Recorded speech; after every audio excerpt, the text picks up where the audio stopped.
Welcome friends.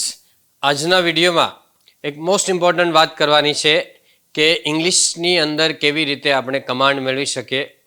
મિત્રો, ઘણીવાર છે એ આપણે ઇંગ્લિશ કેવી રીતે શીખવું જોઈએ એના વિશેના વિડીયો ઘણા બધા જોઈએ છે, પણ પ્રેક્ટિકલી આપણે જ્યારે વસ્તુને ઇમ્પ્લિમેન્ટ ન કરીએ, ઉપયોગ ન કરીએ, જે વસ્તુ બતાવવામાં આવેલી છે ને ત્યાં સુધી એ કામ થઈ શકે નહીં. એટલે ફક્ત વિડીયો જોવાથી કંઈ નહીં થાય, આપણે અમલ કરવો પડશે, એનો ખાસ યાદ રાખજો. હવે ઇંગ્લિશ છે કેવી રીતે શીખી શકાય ને આપણી કેવી માન્યતાઓ હોય છે એના વિશે પહેલાં નાની એવી વાત કરી અને પછી આપણે મૂળ વાત ઉપર આવીએ કે ઇંગ્લિશ શીખવા માટે મિત્રો આપણી એવી માન્યતા હોય છે કે આપણને સ્પેલિંગ બહુ મોઢે કરવા પડે, ગોખવા પડે, but it is not so. એવું હંમેશા હોતું નથી. સ્પેલિંગ છે ને એ 10% English language learning is dependent on words. મિત્રો, સ્પેલિંગ ઉપર, વોકેબ્યુલરી, ગ્લોસરી ઉપર 10% ઇંગ્લિશ શીખવાની બાબત છે આધારિત છે, ઓનલી 10%. હવે બાકી જો તમે કે 30% English language learning is dependent on sound, એટલે કે અવાજ છે. ઇંગ્લિશ આપણે ઓડિયો સાંભળતા હોય અને કેમ આપણને ફક્ત અવાજ સાંભળવા મળે, તો એમાં આરોહ અવરોહ હોય છે, સ્ટ્રેસ અને ઇન્ટોનેશન કહેવાય ઇંગ્લિશની અંદર.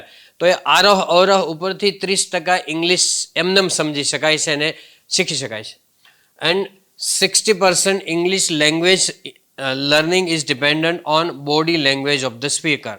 બોડી લેંગ્વેજ છે, જો આપણે વિડીયો જોઈએ મિત્રો, વિડીયો, તો એમાંથી વક્તા જે છે, સ્પીકર છે, એની બોડી લેંગ્વેજ ઉપરથી 60% ઇંગ્લિશ આપણને આવડી જતું હોય છે ઓટોમેટિક.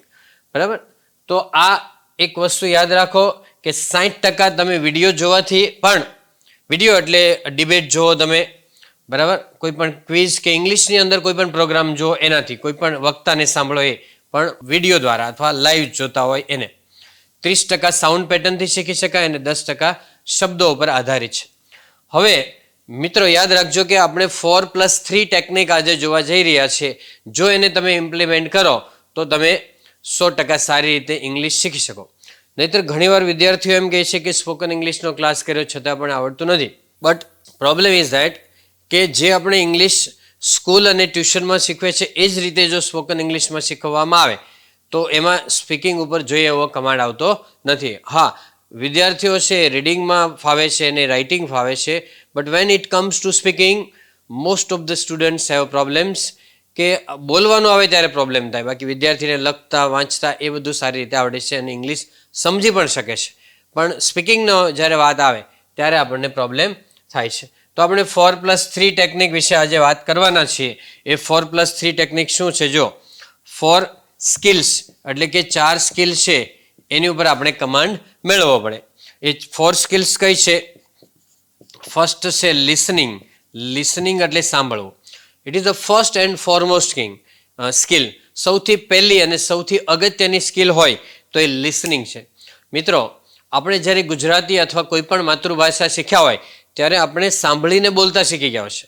સ્કૂલે ગયા પહેલાં બોલતા આવડી જાય છે અને લખતા વાંચતા પછી આવડે છે. પરંતુ આપણી સિસ્ટમ એટલી ફોલ્ટી છે કે બાળકને સ્કૂલે જાય એટલે સીધી એને પેન પકડાવી દેવામાં આવે છે. એટલે દે લૂઝ ઇન્ટરેસ્ટ ઇન ઇંગ્લિશ. બાળકનો ઇન્ટરેસ્ટ એમાં એ ગુમાવી દે છે. એને પહેલાં ઇંગ્લિશ સંભળાવવું પડે છે, સારા એવા વિડીયો છે એને બતાવવા પડે, અથવા તો ટીચરે એ પ્રમાણે એને ઇંગ્લિશ સંભળાવવું પડતું હોય છે. બરાબર? તો આ રીતે ઇંગ્લિશ સાંભળવાથી ઇંગ્લિશ સારી રીતે આવડી શકે. હવે ઇંગ્લિશ આપણે સાંભળવું કયું? જે આપણે સાંભળીએ ને એ ઓથેન્ટિક અથવા સ્ટાન્ડર્ડ ઇંગ્લિશ હોય છે. મિત્રો યાદ રાખજો, આપણે બ્રિટિશ ઇંગ્લિશ સાંભળી શકીએ. બ્રિટિશ એટલે કે BBC ઇંગ્લિશ છે એ સાંભળી શકીએ, British broadcasting corporation CNN English સાંભળી શકીએ, અથવા ઇંગ્લિશની ચેનલ હોય છે MM ઇંગ્લિશની વિડીયો જે છે, બરાબર, યુટ્યુબની ચેનલ, એમાંથી MM છે. પછી ચેટ ચેનલ છે. પછી રઈશ કરીને એક છે, રઈશ CA કરીને એક ચેનલ છે. તો આવી ઇંગ્લિશની યુટ્યુબની ચેનલ છે એ જોઈ શકાય. અને થોરલી કમ્પ્લીટલી ઇંગ્લિશમાં જે બોલતા હોય એ જ આપણે સાંભળવાનું છે, તો જ આપણે ઇંગ્લિશ સારી રીતે સાંભળ્યું છે એમ કહેવાય. તો આ સ્ટાન્ડર્ડ ઇંગ્લિશ સાંભળવા માટે, ઓથેન્ટિક ઇંગ્લિશ સાંભળવા માટેની આ બાબતો છે. ખાસ કરીને ડિબેટ સાંભળવાની છે. બરાબર? કોઈ પણ ડિબેટ ચાલતી હોય તો તો એ ટીવીમાં કોઈ પણ જગ્યાએ ડિબેટ ચાલતી હોય ઇંગ્લિશમાં એ જોવાની સાંભળવાય. હવે લિસનિંગ છે, ત્યાર પછી સ્પીકિંગ, બોલવાનો આવશે.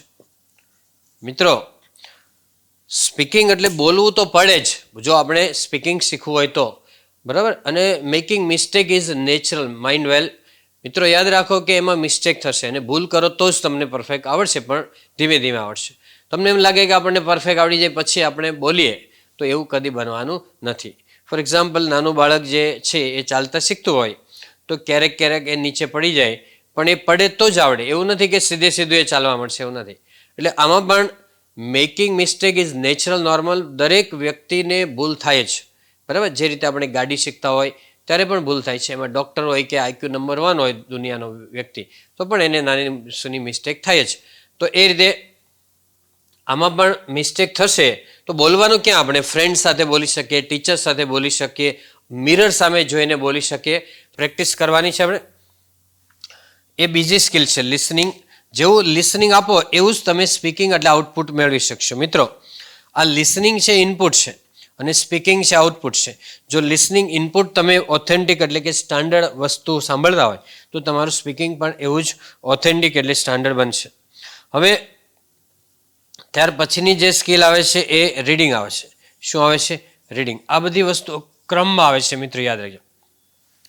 LSR અને W આવવાની છે. રીડિંગ એટલે વાંચવું. હવે આપણને એમ થાય કે આપણે ઇંગ્લિશ વાંચવું તો છે, પણ શું વાંચવું?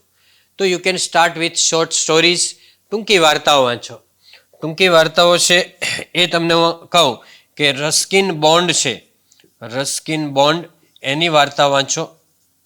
પછી આપણે સુધા મૂર્તિ છે એની વાર્તા વાંચો. સુધા મૂર્તિ,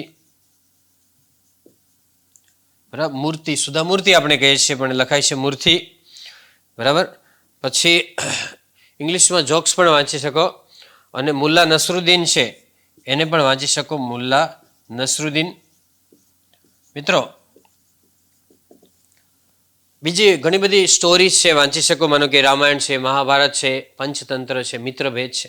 અમને કોઈ પણ સ્ટોરીઝ ઇંગ્લિશમાં વાંચવાની. મોટાભાગે તમે ગુજરાતીમાં જાણતા હોય છો અને એ જ બાબત ઇંગ્લિશમાં વાંચવાની છે. ઘણીવાર ઘણા બધા લોકો એમ કહે છે કે ન્યૂઝપેપર વાંચો, પણ ન્યૂઝપેપર ઇનિશિયલ સ્ટેજમાં બિગિનર્સ માટે થોડું હાર્ડ પડશે. એટલે તમે સ્ટોરીઝ વાંચો, કેમ કે સ્ટોરીઝ ગુજરાતીમાં આપણે સમજતા હોય એ સ્ટોરીઝ ઇંગ્લિશમાં વાંચવાની. અને રામાયણ, મહાભારત ને પંચતંત્ર, મિત્રભેદની સ્ટોરી આપણે મોટાભાગે જાણતા જ હોઈએ છીએ, તો એ ઇંગ્લિશમાં તમારે વાંચવાની. અથવા જો થોડાક આગળના લેવલમાં હોય, બિગિનર્સથી ઇન્ટરમીડિયેટ લેવલમાં તમે આવી ગયા હોય તો રસ્કિન બોન્ડ, સુધા મૂર્તિ અથવા મુલ્લા નસરુદ્દીનની વાર્તા વાંચવાની, બરાબર. હવે એ વાંચવાની શરૂઆત કરવી પડે. Than writing. રાઇટિંગ એટલે લખવાનું આવશે. પછી મિત્રો ઇંગ્લિશમાં લખવાનું, એ લખવાની જે સ્કિલ છે એ લાસ્ટમાં આવે છે. એ થોડી ડિફિકલ્ટ પણ છે. ફોર એક્ઝામ્પલ, ગુજરાતીમાં આપણને લખવામાં રસ્વ, દીર્ઘ અને એવી નાની નાની ભૂલો થાય છે, પણ આપણે ગુજરાતી સારી રીતે બોલી શકીએ છીએ, બરાબર. સિમિલરલી ઇન એવરી લેંગ્વેજ, એટલે કોઈ પણ ભાષાની અંદર, બરાબર, you can speak it easily આપણે બોલી શકીએ. પણ રાઇટિંગ છે ને એ થોડું ડિફિકલ્ટ છે, એટલે થોડું વાર લાગશે.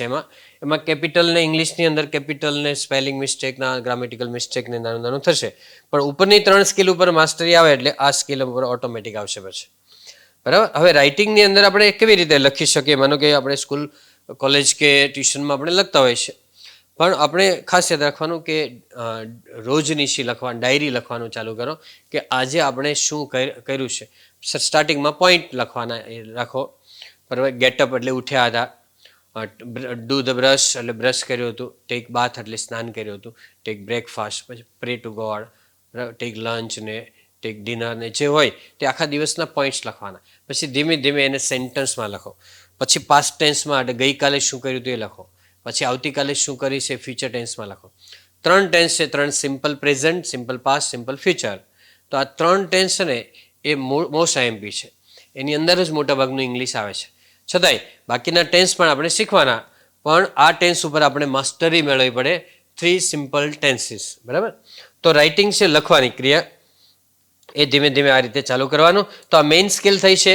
ત્યાર પછી there are 3 સબ સ્કિલ્સ કહેવાય. શું કહેવાય? સબ સ્કિલ્સ છે 3 સબ સ્કિલ્સ કઈ છે? તો ગ્રામર. ગ્રામરના સ્પેલિંગમાં AR આવશે, ER નહીં આવે. પછી પ્રોનન્સિએશન, પ્રોનન્સિએશન અથવા તો વોકેબ્યુલરી એટલે સ્પેલિંગ. મિત્રો, સ્કૂલ અને ટ્યુશનમાં વધારે મિત્રો એવું સમજતા હોય છે કે ગ્રામર ઇઝ ઇંગ્લિશ, પણ ગ્રામર ઇઝ અ પાર્ટ અને રાધર સબ પાર્ટ છે. એ મેઇન પાર્ટમાં આવતું નથી. મેઇન સ્કિલ આ છે, આ સબ સ્કિલ છે. એટલે લોકોને ઘણાને એમ લાગતું હોય છે કે ગ્રામર એ ઇંગ્લિશ છે, પણ ગ્રામર એ ઇંગ્લિશ નથી. એટલે ગ્રામર એ પાર્ટ છે, એક ભાગ છે એનો. બરાબર, ફક્ત ગ્રામર ઉપર કમાન્ડ મેળવો કે ટેન્સ ઉપર કમાન્ડ મેળવો એટલે એ પૂરતું નથી. There are so many things we have to learn. ઘણી બધી બાબતો એમાં આપણે શીખવાની હોય છે. પ્રોનન્સિએશન એટલે ઉચ્ચાર, એમાં એ ઉપર આપણે ભાર મૂકવાનો છે. પ્રોનન્સિએશન, શન આવતું હોય ને એની આગળનો શબ્દ છે એની ઉપર ભાર એટલે સ્ટ્રેસ મૂકવાનો હોય છે. ઉચ્ચારમાં મોટાભાગના લોકો છે ને એ મિસ્ટેક કરતા હોય છે. એટલે ઉચ્ચાર માટેના ઘણા બધા વિડીયોઝ છે પ્રોનન્સિએશન માટેના, અને વોકેબ્યુલરી એટલે સ્પેલિંગ કેવી રીતે શીખવાના, એની ટ્રિક્સ અને ટેકનિક્સ દ્વારા કેવી રીતે સ્પેલિંગ વધારી શકાય, એના આપણે ઘણા બધા વિડીયો, આના ત્રણેયના અલગ અલગ વિડીયો છે, ગ્રામરના, પ્રોનન્સિએશન અને વોકેબ્યુલરીના. તો એ તમે જુઓ તો તમે આ સ્કિલ ઉપર માસ્ટરી મેળવી શકો. એટલે આપણે શું કરતા હોય કે જેવો ઉચ્ચાર સાંભળીએ અથવા જેવો વાંચીએ એવો ઉચ્ચાર કરતા હોય છે. ફોર એક્ઝામ્પલ, ન્યૂઝપેપર વાંચતા હોય તો ન્યૂઝપેપરના ઘણા બધા ઉચ્ચાર એ ખોટા લખે છે. આપણે ઇંગ્લિશ તમારે ઉચ્ચાર શીખવા હોય તો કેમ્બ્રિજ ડિક્શનરી અથવા ઓક્સફર્ડ ડિક્શનરી છે, એવી ડિક્શનરી ગૂગલની અંદર ઓનલાઈન હોય છે. બરાબર, તો ઓનલાઈન આપણે નેટ હોય તો એ દ્વારા તમે ઓનલાઈન ચેક કરી શકો, અવાજ ઉચ્ચાર સાંભળી પણ શકો. ગૂગલમાંથી જ કેમ્બ્રિજ અથવા ઓક્સફોર્ડ છે એ ડિક્શનરીમાં જઈ અને સ્પેલિંગ લખો એટલે તમને ઉચ્ચાર સ્પીકર બાજુમાં હોય ત્યાંથી સાંભળવા મળશે. બરાબર, પણ ગૂગલ ઉપર બધી જ વસ્તુ ઓથેન્ટિક નથી, પણ આ ડિક્શનરી જે કહું છું એ ડિક્શનરી ઓથેન્ટિક છે. તો એ યાદ રાખજો કે આપણે આ ત્રણ સ્કિલ છે, બેસિક છે, ફંડામેન્ટલ છે. આની ઉપર માસ્ટરી મેળવો એટલે આની ઉપર પછી ધીમે ધીમે ઓટોમેટિક માસ્ટરી આવતી છે. Okay friends, so that's all. Happy learning, happy sharing. Thank you very much.